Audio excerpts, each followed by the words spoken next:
九巴又有復古巴士出牌，頭兩隻英文字已經去到 ZZ。另外，彩虹巴士總站已被塗上經典色彩。據巴士台消息指出，九巴稍後會舉行2個活動，以慶祝彩虹巴士總站啟用60年。根據 Across 消息，最新出牌嘅復古富豪 B8L 有5架，車牌全部都以 ZZ 開頭，分別有 ZZ6552V6B210、ZZ7343V6B212、ZZ7436V6B213、ZZ7725V6B214、ZZ8100V6B215。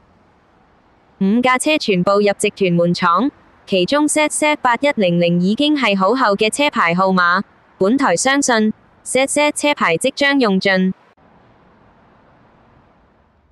喺彩虹巴士總站、站長室、休息室、上蓋等陸續塗上經典奶黃配紅色彩。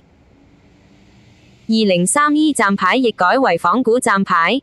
九巴將會喺4月21日舉行活動，到時將會擺放2張古董巴士座椅。